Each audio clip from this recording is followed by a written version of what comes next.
Glass ceiling is a phenomenon issue exists decades and centuries away until current present. Many women nowadays still facing the same struggle our ancestors faced while working through the industry. Hi, Assalamualaikum. My name is Nameera Ayumi Binti Fakaruddin. You can call me Yumi. And today I will assist you on the current issue faced in the private industry, which is glass ceiling influence on women's career development in private sector. Let me introduce you to the glass ceiling term. Glass ceiling, usually known as an invisible barrier of advancement in one profession. Who are the communities that often face this issue? For example, minorities such as disabled people, children, indigenous people, LGBTQ+, and single mother.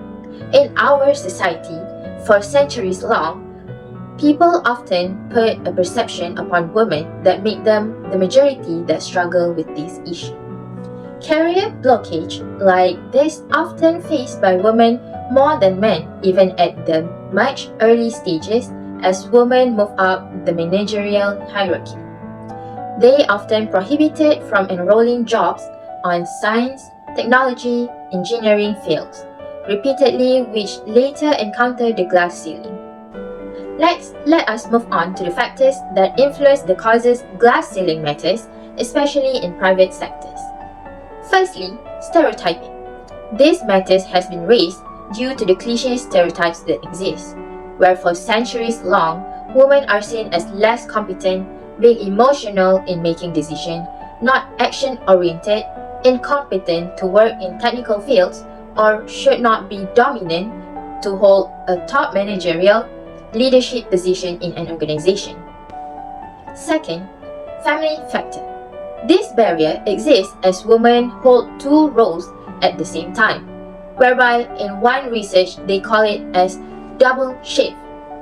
This is caused by working mothers who is fully employed, followed by hours spent caring for their children and doing household labor after a full day of work. Therefore, they often choose to stay on particular positions and refuse to accept such promotion for a more flexible time and closer to family and home. This is because some promotion often come along with a relocation. Thirdly, is organizational factor. Many organizations actively reinforce gender differences, gendered power relations, and the male-dominated gender order, both in paid and non-paid work. The masculine organizational culture makes the employees believe that men perform better than women.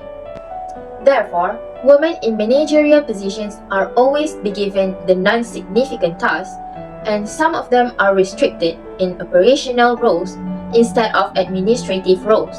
Apart from that, women with similar backgrounds compared to men are more likely to turn over and less likely to advance in the prestigious, fast-growing science, technology, engineering, and mathematics fields. Let's go through the implication of these factors toward women's career advancement.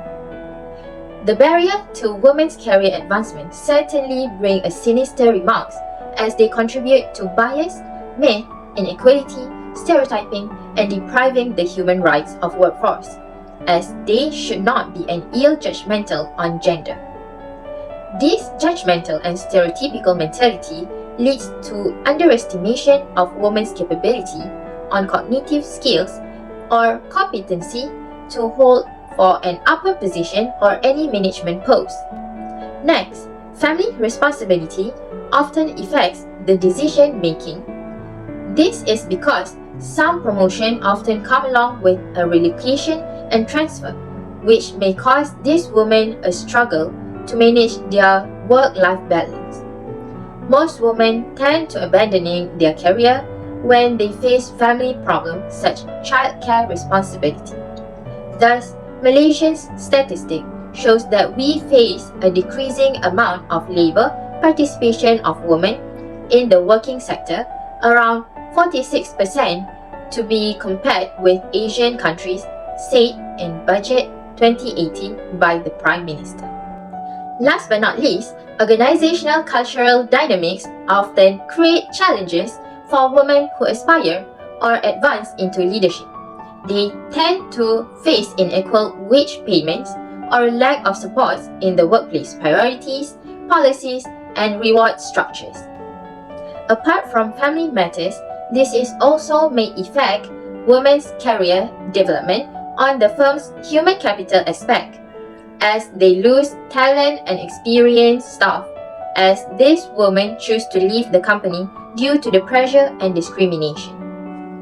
Therefore, I can conclude this matter of fact with a quote by Elidis 2018, which says that a combination of leadership styles in higher education leadership is vital because when women leaders work with their surrounding, they tend to bring positive transformation due to diversified experience and ideas rather than those of gender homogeneous leaders. Thank you.